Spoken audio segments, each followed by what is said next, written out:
Preço-valor patrimonial, um indicador que gera muita dúvida na cabeça dos investidores e um indicador que possivelmente você também deve ter muitas dúvidas.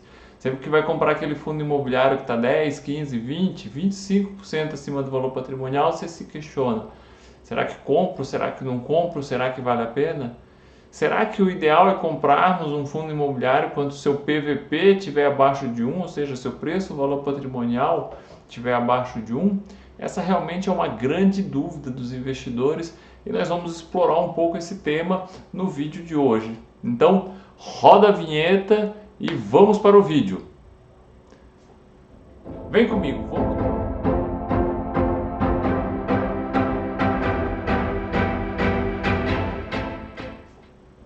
Vem comigo, vamos trabalhar um pouco essa questão do preço-valor patrimonial. Fiz até umas anotações aqui para realmente não me perder, porque ele é um tema bastante importante, ele é um tema que tem muitas nuances, muitos detalhes para nós tratarmos. O primeiro ponto que nós precisamos tratar sobre a questão do valor patrimonial de um fundo é que o valor patrimonial, eu costumo dizer que o valor patrimonial é aquele que vai colocar dinheiro para dentro do fundo.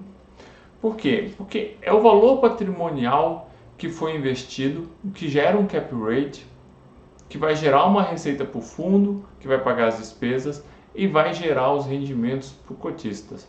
No entanto, é o valor de mercado que melhor expressa o quanto aquela renda realmente deve fazer valer o valor de mercado.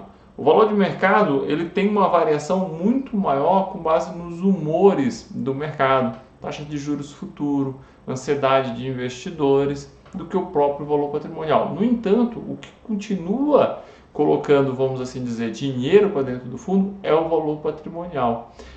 Mas esse também tem uma variabilidade, e é isso que nós precisamos perceber para conseguir entender se esse indicador preço-valor patrimonial ele é realmente um indicador tão absoluto assim, ou até que ponto eu devo olhar para ele. Eu costumo dizer que nós temos que olhar com muitas críticas para esse indicador. Ele é sim um indicador importante, eu olho sim para esse indicador.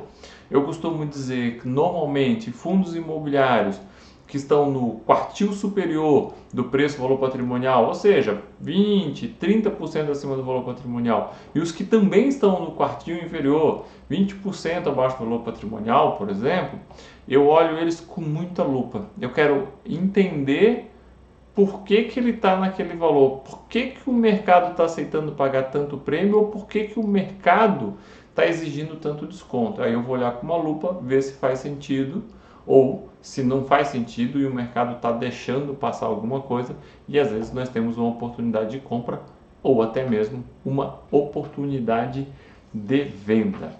E aí eu quero seguir nesse vídeo com uma provocação, principalmente para você que se nega a adquirir fundo imobiliário com PVP acima de 1. Você já deve ter comprado títulos do Tesouro Direto. E eu lhe pergunto, qual foi o PVP que você pagou no título do Tesouro Direto? Pois é, você não tem esse PVP, certo? Por quê? Porque você tem uma precificação no que você paga ali muito atrelado ao juro que está sendo negociado no mercado atualmente. Porque na verdade o Tesouro Direto tem um título, né, um Tesouro Direto, vou exemplificar, né, um Tesouro Direto pré-fixado, né, faltou eu dar esse adendo, então um Tesouro Direto pré-fixado, ele é um título que vai me pagar um valor de face lá na frente. E o valor atual, o valor presente dele vai variar muito com base na taxa de juros que tiver, ou seja, o PU vai variar muito com base na taxa de juros que estiver sendo negociado neste momento no mercado.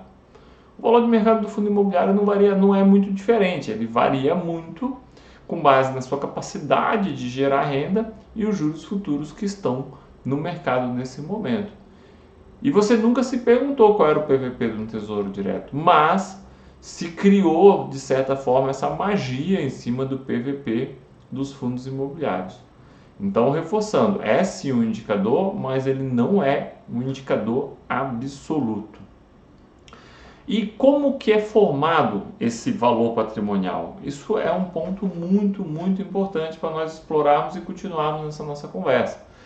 Para você entender como que é formado um valor patrimonial. Por quê? Porque nós precisamos tentar comparar laranjas com laranjas, bananas com bananas. Eu não posso comparar laranjas com bananas. O que eu quero dizer? Quando eu comparar um fundo imobiliário, eu tenho que tentar comparar fundos imobiliários que muitas vezes tiveram a precificação do seu valor patrimonial de forma semelhante. E, infelizmente, nós não temos isso no mercado. Principalmente quando nós tratamos de fundos de tijolo. E nós vamos entrar um pouquinho mais nesse tema lá na frente. Quando nós tratamos de fundo de tijolo, muitos deles têm laudos de avaliações e dependendo da empresa que foi contratada, ela tem um formato de fazer sua avaliação, ela tem uma taxa de desconto que ela vai utilizar para formar esse seu valor patrimonial. E dependendo da empresa, você pode ter um valor patrimonial mais otimista ou menos otimista. E aí, às vezes, você vai comparar o fundo A, que tem o PVP de 1, com o fundo B, que tem o PVP de 1,1. E às vezes, se você fosse considerar o formato de avaliação deles, você vai chegar à conclusão de que muitas vezes os dois estariam em 1. E aí eu vou puxar o nosso vídeo um pouco aqui para a tela agora, em que eu quero mostrar 3 fundos que eu separei para conseguir explicar um pouquinho melhor esse tema. Aqui na tela nós temos 3 fundos que eu separei para nós darmos uma estudada em 3 laudos de avaliações específicos, com a ajuda do site Clube FI. Se você não conhece, acho que vale muito a pena você conhecer. São HGRU, BTLG e LZR, 3 fundos que recentemente divulgaram o seu laudo de avaliação de imóveis. Peguei um só aqui do HGRU, dos vários imóveis que ele fez a avaliação da aquisição das lojas pernambucanas.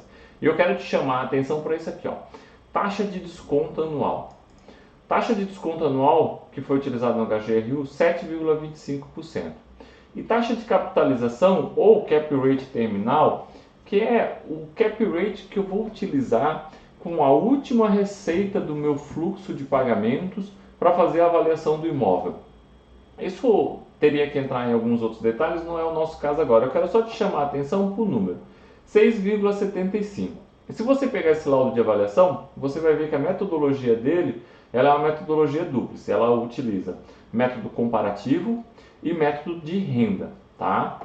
Se nós formos aqui para o BTLG, nós vamos ter uma taxa de desconto adotada de 7,75%, mais uma taxa de desconto real. Aqui nesse laudo de avaliação ele não passou qual era o cap rate terminal dele, mas também se nós utilizarmos, se nós verificarmos aqui a metodologia,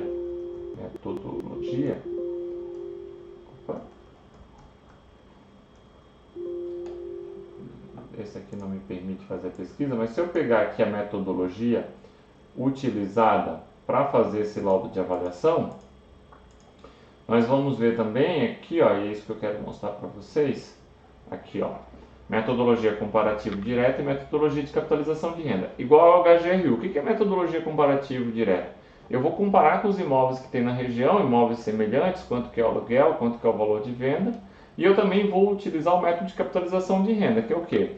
Eu tenho normalmente nesses casos contratos atípicos, 10 anos, 15 anos, e aí eu vou pegar esse imóvel, quanto que ele vai me gerar de renda nos próximos, normalmente 10 anos, com base numa taxa de desconto.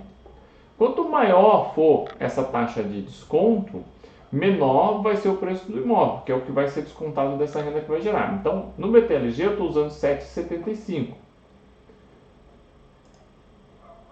No HGRU eu estou usando 7,25. E aí depois, para a formação final dessa renda, quanto menor for o meu cap rate, quanto menor for a minha taxa de capitalização, maior vai ser o preço desse meu imóvel.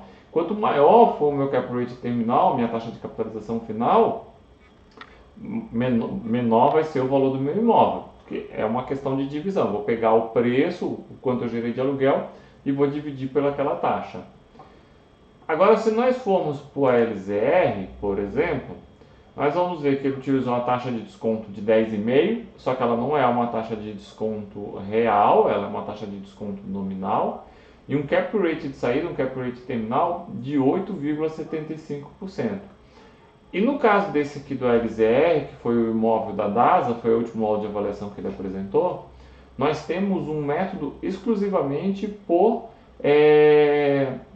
fluxo de caixa descontado, tá? Que é o método de capitalização de renda, diferentemente BTLG e HGRU, que usa os dois métodos. Então veja, são 3 fundos, são 3 taxas de descontos diferentes, 2 deles apresentam seu cap rate terminal, sua taxa de saída ou sua taxa de capitalização, e também são diferentes. 2 deles utilizam uma metodologia mista, 2 deles utilizam um deles utiliza uma única metodologia, que é a taxa, o fluxo de caixa descontado. Vamos voltar aqui para o nosso vídeo. E é exatamente isso que eu queria mostrar para você poder entender. Veja, em 3 fundos nós temos 3 metodologias de verificação do valor patrimonial diferente.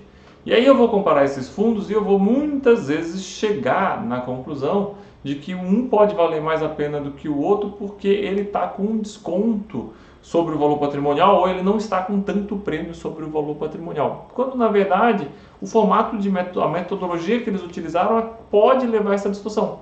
Se eu tivesse feito a mesma avaliação para todos eles, de repente eu teria um valor, um denominador um pouco mais próximo. E aí nós voltamos para aquilo que eu sempre insisto, que quando você vai avaliar um fundo imobiliário, você tem que tentar entender o que tem dentro dele, qual é o patrimônio que tem dentro dele, qual é a capacidade dele de gerar renda, e isso sim vai formar o seu valor de mercado. Não é exclusivamente o valor patrimonial. Mas claro que nós temos alguns detalhes aí que nós temos que levar em consideração. E aí, para isso, nós precisamos separar os vários tipos de fundos imobiliários para nós podermos pensar em preço, valor patrimonial. O primeiro deles são os fundos de tijolo. Os fundos de tijolo, como você viu, eu tenho que olhar muito para dentro da propriedade, muito para a minha capacidade de gerar renda e renda sustentável no longo prazo. Porque eu nem sempre tenho acesso aos laudos de avaliação, eu nem sempre tenho ideia de qual foi a taxa de capitalização, a taxa de desconto utilizada para fazer o fluxo de caixa descontado, qual foi o cap rate terminal utilizado para fazer esse valor patrimonial, qual metodologia foi utilizada. Muitos fundos alegam que o laudo de avaliação é sigiloso para não abrir para os seus inquilinos e de repente eles pedirem redução de aluguel, e nós acabamos não conseguindo ver esses dados. Particularmente eu gostaria de poder ver, eu acho que facilitaria muito nós fazermos os comparativos entre os fundos imobiliários quanto a esse aspecto, mas não nos mostra. Então por isso que esse indicador preço-valor patrimonial ele pode ser tão falho nos fundos de tijolo, porque dependendo da metodologia utilizada, dependendo os meus indicadores utilizados, vão dar valores totalmente diferentes. Então ele é sim um indicador, eu preciso sim olhar, mas ele é muito falho e você tem que olhar com esse ponto de crítica. Um outro fundo que se olha muito para o preço-valor patrimonial são os fundos de recebíveis. Na ideia do que? Quando eu compro um fundo de recebível, o valor patrimonial dele é como se fosse algo imediato. Por quê? Nos fundos de recebível, o fundo de recebíveis compra CRIs, normalmente, tá? Vamos esquecer lá o pouco que ele compra de LCI, o que ele tem de caixa. Vamos pensar exclusivamente CRI. CRI é um título de crédito. E esse título de crédito, normalmente, ele tem uma marcação ao longo do tempo. O administrador faz uma marcação. Acontece que alguns títulos e alguns administradores fazem marcações na curva de juros, ou seja, na medida que a curva de juros se movimenta, o título pode ganhar valor ou perder valor, ou seja, o PU dele pode ganhar valor ou perder valor, muito semelhante ao que acontece com o Tesouro Direto, mas evidentemente com base numa metodologia que o administrador vai ter. E alguns outros fundos, eles até fazem marcação desse CRI, desse título, a mercado. O que isso significa? Eu tenho 10 títulos, cada um vale 100 mil. Se eu pegar um título e eu vender por 150 mil, então todos os outros valem 150 mil. E aí eu remarco ao mercado os outros 9 a 150 mil. E isso dá um up no meu valor patrimonial. E aí, novamente, nós caímos num outro problema. Isso não tem uma metodologia padrão, não tem uma padronização no mercado. Então, alguns fundos usam um método porque ele tem um determinado tipo de título. Outros fundos usam outra metodologia.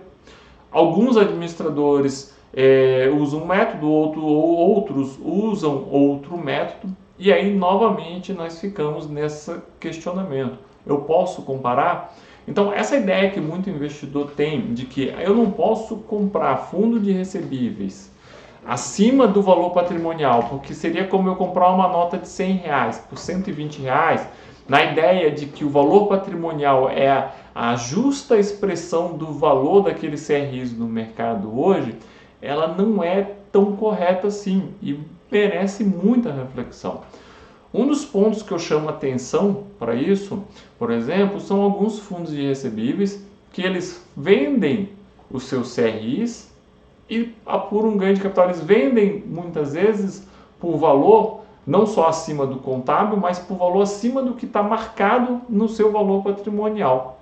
Então você pega às vezes algum fundo imobiliário ali, ele fez uma venda no CRI, você vai ver, ele vendeu por mais do que estava marcado no valor patrimonial. E já teve caso de ele vender por menos do que estava marcado no valor patrimonial. Então é muito variável esse ponto. O grande detalhe realmente que tem que chamar a atenção é a capacidade do fundo de gerar renda e renda sustentável ao longo do tempo. E aí eu tenho que cuidar muito com rendas não recorrentes recentemente, efeitos extraordinários que me levaram a gerar uma grande renda, como por exemplo fundos atrelados ao GPM, que o GPM explodiu, e aí agora em 2020 isso, o GPM explodiu, eles tiveram uma renda espetacular. Se eu precificar eles com aquela renda lá, eu vou precificar eles na lua. Então eu tenho que cuidar muito com esse modelo. Então, eu não posso utilizar esse PVP como algo que seja absoluto. Novamente, é sim um indicador importante. O valor patrimonial, ele sim oscila também, e nós precisamos prestar atenção nisso. Um outro tipo de fundo que nós também podemos destacar para exemplificar essa questão do PVP são os fundos que fazem desenvolvimento imobiliário. Aí vai depender muito de fundo para fundo também, novamente, mas o que normalmente acontece? Fundo que faz desenvolvimento imobiliário, ele marca o valor patrimonial do seu empreendimento, ou seja, do seu desenvolvimento imobiliário, ao custo de construção. Tá? Algumas normas contábeis determinam que você deve marcar o valor patrimonial em imóveis em desenvolvimento ao custo de construção, ou seja, o quanto você gastou. Só que nós sabemos que na medida que uma obra vai andando, você vai tendo valorização dela. Conforme essas obras forem andando e eles forem vendendo essas obras, então pode-se passar a apurar a receita, e essa receita ela passa a virar lucro dentro de alguns fundos, depende da metodologia que ele utiliza. Mesmo assim, o valor patrimonial costuma ser marcado ao custo de construção. E aí como é que fica essa situação? Eu tenho muitas vezes, se eu estiver fazendo um desenvolvimento imobiliário, eu estiver marcando a obra ao custo de construção, não é uma obra para vender. Vamos pegar, por exemplo, o caso do KNRI, que está fazendo a construção para fazer a locação. Ele está fazendo a construção, ele está marcando ao custo, mas quando ficar pronto, ela vai valer 30%, 40% mais do que ele gastou.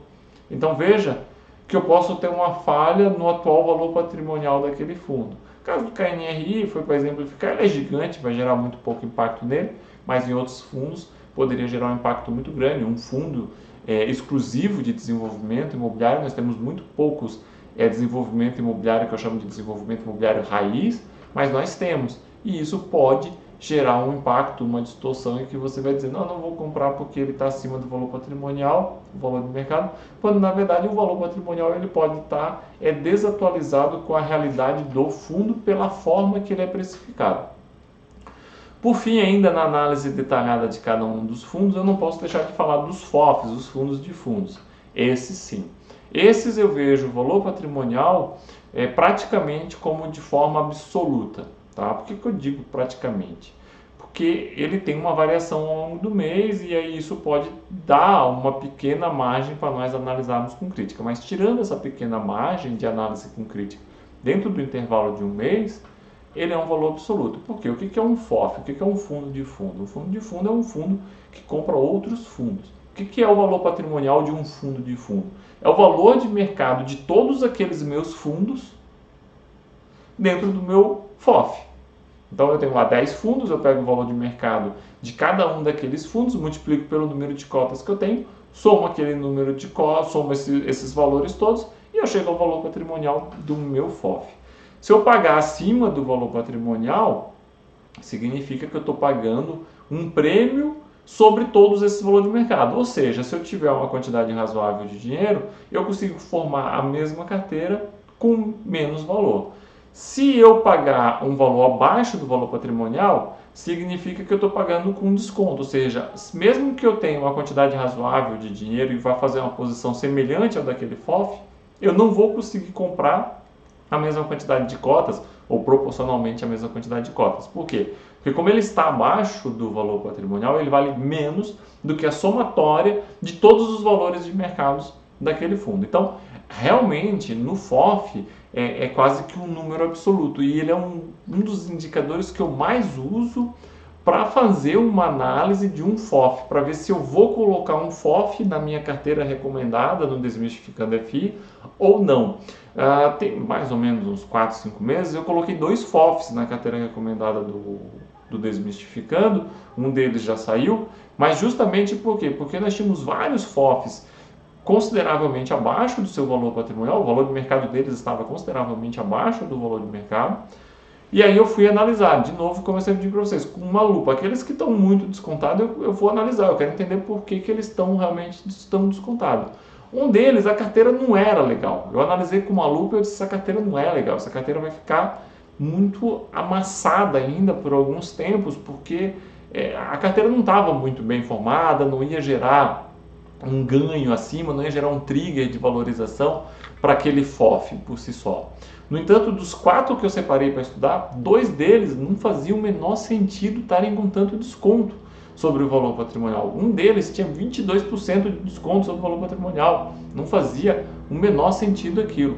E eles entraram na carteira recomendada, um deles já passou do valor patrimonial, saiu da carteira, o outro segue na carteira, estava aí com um desconto sobre o valor patrimonial ainda de uns 8 a 9%. No entanto, quando você abre a carteira dele, quando você analisa a carteira dele, o que você vê? Você vê que tem muitos fundos dentro da carteira que valorizaram muito e ainda não reflete no valor patrimonial. Porque o valor patrimonial, esse que eu pego em sites especializados, Clube FI, Mundo FI, Status Invest e aí por diante, eles sempre são baseados no último informe mensal. O último informe mensal ele sai até o dia 15 do mês. Então, por exemplo, até o dia 15 de janeiro sai o último informe mensal do fechamento de dezembro. Então, quando fechar dia 15 de janeiro, eu vou saber o valor patrimonial do fundo ao final de dezembro. O que acontece hoje? Quando eu pegar esses valores patrimoniais nesses sites, eu vou olhar, na maioria dos casos ainda hoje, tá? Hoje, dia 7 de janeiro, quando eu estou gravando esse vídeo, evidentemente se você estiver vendo ele um pouquinho mais à frente, já vai ter mudado um pouco, mas a lógica é mais ou menos essa, você vai estar vendo o valor patrimonial de final de novembro. O mês de dezembro todo, esses fundos se valorizaram, e o mês de janeiro ainda está valorizando. Então, esse período eu posso ter uma distorção, e é por isso que eu digo que ele é um número absoluto, mas que eu ainda posso olhar com um pouquinho de crítica. No caso desse FOF até da carteira recomendada, esse é um caso. Quase todos os fundos que ele tem na carteira se valorizaram consideravelmente ao longo de dezembro. Então, ele até parece estar com desconto de 8%, mas ele está com um desconto bem maior do que aqueles 8%, porque o seu valor patrimonial vai subir consideravelmente no próximo informe mensal, quando eu divulgar o próximo informe mensal. Hoje eu calculo que ele esteja aí com desconto de uns 15% a 16%, mais ou menos, sobre o valor patrimonial. Tá? Então, é importante passar esse aspecto nos 4 tipos de fundo. E aí, entrando nessa questão valor de mercado, valor patrimonial, é importante voltarmos um pouquinho na questão dos fundos de tijolo, porque o FOF ficou bem claro, os fundos de recebíveis também, mas o fundo de tijolo tem um pouco daquela ideia do investidor de que eu tenho que comprar um fundo, que se eu comprar um fundo que o valor de mercado é consideravelmente abaixo do valor patrimonial, eu vou ganhar dinheiro. E muito cuidado com isso, porque de novo eu mostrei para vocês a questão da metodologia, mas não é só questão de metodologia que muda a precificação desses fundos. Em fundos menores, em que eu tenho poucos imóveis, quando eu tenho uma mudança de cenário econômico, uma mudança de taxa de juros, eu posso ter uma variação considerável do meu valor patrimonial. Depois também em alguns fundos em que eu tenho contratos atípicos longos, quando eu estou no começo desses contratos, eu tenho uma forma de precificar o meu fluxo de caixa. Quando eu estou muito perto do final do contrato, eu tenho uma outra forma. Aquele contrato vai ser renovado naquele valor, aquele contrato ele vai ter uma redução de valor, e aí eu vou dar um exemplo para vocês, e que não é recomendação nem de compra, nem de venda, é um exemplo didático, tá? De um caso que aconteceu, se não me engano, em 2018, acho que foi de 2018 para 2019, de BBFI. BBFI era um fundo em que o valor de mercado era consideravelmente abaixo do valor patrimonial, dava em torno de uns 30% mais ou menos, abaixo do valor patrimonial. Os fundos de tijolo, normalmente, eles têm a verificação do seu valor patrimonial no final do ano. Alguns deles fazem 2 por ano, mas a maioria deles faz uma só por ano, entre novembro e dezembro. Quando virou o ano e esse fundo fez uma nova precificação do seu valor patrimonial, aquela ideia do investidor em que eu vou comprar um fundo com valor de mercado abaixo do valor patrimonial, porque o valor de mercado vai alcançar o valor patrimonial, não se confirmou, porque o que buscou foi o valor patrimonial que buscou o valor de mercado. Ou seja, o valor patrimonial ele caiu porque com base nas premissas de contrato já vencendo, nova realidade de taxa de juros, nova realidade de aluguel para aqueles imóveis, fez com que o avaliador considerasse que o valor patrimonial daquele imóvel fosse muito mais baixo. E naquele caso específico, o valor patrimonial foi justamente para o valor do mercado. Ou seja, o mercado se mostrou suficientemente inteligente a antecipar quanto que era o real valor daquele fundo imobiliário. E o contrário pode acontecer. Recentemente, o HGPO, que é um fundo da CSHG, fundo de 2 escritórios, fundo muito bom, por sinal, um fundo de escritórios de altíssima qualidade, 2 prédios só, fundo bem passivo, porque não faz novas emissões. Ele estava com um prêmio até considerável sobre o seu valor patrimonial, perto dos outros fundos. Então o valor de mercado tinha um prêmio considerável. Ele apresentou uma reavaliação do seu valor patrimonial e, vamos assim, magicamente, de um dia para o outro, ele passou a ser negociado com desconto. Por quê? Não é que ele passou a ser negociado com desconto, porque realmente a ideia de valorização daquele fundo era mais ou menos aquela lá. Agora sim, nós também podemos ter, às vezes, uma avaliação feita por outro avaliador e ela não ter sido tão otimista, ou às vezes até ter sido mais otimista ainda. Tá? Nós passamos recentemente também por Bresco Logística, BRCO, que também fez a reavaliação do seu patrimônio e o valor patrimonial subiu, diminuindo esse prêmio existente entre valor de mercado e valor patrimonial para quase nulo. Então, o investidor ele fica, às vezes, muito preso nesse indicador preço-valor patrimonial e ele não deveria. Ele deve usar esse indicador, eu recomendo muito você usar esse indicador, mas olhe ele com muita crítica. Como nós dificilmente conseguimos usar os parâmetros de avaliação do valor patrimonial, olhe muito com a capacidade do fundo de gerar renda e compare o dividendo mesmo, o yield que esses fundos geram e as suas capacidades de manter esse yield em constante crescimento pela inflação, tá? E aí você vai conseguir realmente ter uma melhor precificação desse valor de mercado e valor patrimonial, tá? Um outro ponto importante nos fundos de tijolo, que eu não posso esquecer de dizer, é que quando nós pegamos fundos muito grandes, eu já comentei com vocês, o valor patrimonial ele tende a ser um pouco mais estável. Então, ao passar do tempo, ele tem... Por quê? Porque eu tenho muitos imóveis em muitos locais. Então, o Rio de Janeiro, ele baixou um pouco, porque com a crise do petróleo, crise no serviço público, os imóveis deram uma baixada de valor. Mas São Paulo não baixou tanto, Belo Horizonte não baixou tanto. Então, nesses fundos muito grandes, como por exemplo KNRI, HGRE, HGLG, eu não vejo grandes variações, como por exemplo eu vejo no HGPO. HGPO, se eu não me engano, quem quiser pode pesquisar aí, faz mais ou menos uns 45 dias que eles divulgaram o fator relevante, tem nos relatórios lá do Desmistificando também, foi de 30% a valorização do seu valor patrimonial. Em fundos muito grandes, isso raramente acontece. Eu vejo variações de 5% para cima, 5% para baixo, HGBS, fundo de shopping também, tem essas variações. Então, quanto maior, quanto mais diversificado o fundo, menor essa variação. E a regra vai valer para os de recebíveis também. Quanto maior, quanto menor, eu vou ter uma variação maior ou menor.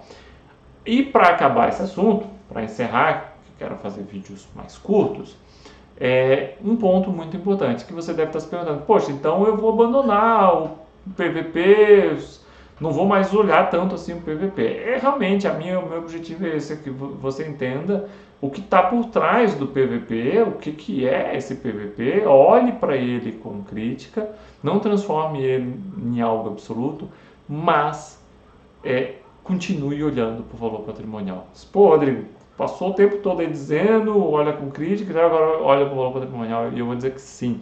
Sabe por que você tem que olhar para o valor patrimonial? Fundo imobiliário vai crescer muito ainda. Todos os fundos imobiliários, em princípio, vão crescer muito.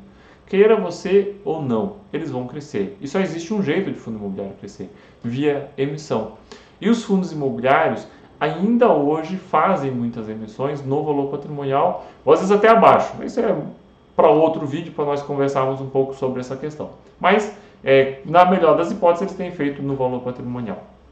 E aí, você tem justamente essa situação que você tem que levar em consideração. Porque se você ignorar, você pode, de repente, ser diluído por não ter conseguido exercer, por às vezes estar fora do país, qualquer coisa do tipo que te impediu de exercer, e você ser diluído. Então, se você pagar um prêmio muito grande sobre o valor patrimonial, você pode sim ter prejuízo. Porque se você, por exemplo, compra um fundo, você avaliou um fundo, avaliou os imóveis, avaliou o yield, comparou com outros fundos, você diz: pô, tá legal, vou pagar 30% de prêmio porque comparativamente tá justo pagar esses 30% de prêmio, porque os imóveis, eles realmente estavam numa determinada situação, que o aluguel aumentou e o preço do valor patrimonial ainda não se adaptou, então está fazendo sentido eu pagar esse valor. Acontece que aí vai lá o gestor, faz uma aprovação de uma emissão no valor patrimonial, na atual realidade de mercado, que vai te dar um cap rate menor. Como os investidores vão querer comprar, exercer direito de preferência ou qualquer outra coisa, a cota no valor de mercado tende a vir para mais próximo do valor da emissão, tendo uma desvalorização, e aí você aumenta o valor patrimonial, o valor patrimonial fica mantido naquele anterior, só que agora entra em imóveis com muitas vezes cap rates menor, e aí essa didática toda de preço-valor patrimonial, ela foi para o espaço. Então, sim, olhe com muita crítica preço-valor patrimonial, mas não deixe de olhar principalmente sobre esse aspecto de emissão. Se você pegar um fundo muito passivo, como eu falei, um HGPO da vida, um fundo industrial do Brasil, fundos muito passivos, aí você pode de repente ignorar um pouco mais o preço-valor patrimonial. Se forem fundos mais ativos, fundos que costumam fazer muitas emissões, aí você já vai ter que cuidar. Não porque é ruim comprar fundo acima do valor patrimonial, porque isso não vai te gerar renda. Não, porque como eu disse, essa renda ela é muito relativa. Você tem que olhar o imóvel, você tem que olhar todas as características desse fundo. Mas é porque nós vamos possivelmente ter uma emissão no valor patrimonial e isso pode fazer com que o tempo vá passando e o valor de mercado vai ficando no valor patrimonial. Evidentemente que emissões, valor patrimonial, o que é bom, o que não é muito difícil chegar nessa equação, vai ficar para um próximo vídeo. Então, não deixa de se inscrever no meu canal, não deixa de apertar aqui o alertazinho, eu nunca lembro o nome desse negocinho aqui, mas apertar aqui a sinetinha, para que você seja notificado dos vídeos novos, porque vão ter sim outros vídeos, vai ter assunto sobre emissão, qual que é o ponto bom, qual que não é o ponto bom, flipagem, pré-flipagem, o que é interessante, alguns outros temas sobre emissões e muitos outros temas sobre fundos imobiliários e também sobre finanças pessoais, REITs, ações e tudo que possa agregar para você alcançar a sua independência financeira. Por isso também não deixe de compartilhar com seus amigos, não só de investidores de fundos imobiliários, que para eles eu acho que esse canal é quase que uma necessidade, então compartilhe seus grupos de WhatsApp, Telegram, Instagram, mas também com seus amigos que estão iniciando na fase de investimentos. Eu quero te ajudar a alcançar a independência financeira, mas eu quero ajudar muito mais pessoas. Então me ajude a ajudar essas pessoas, tá certo? Um forte abraço para todos vocês e até o próximo vídeo.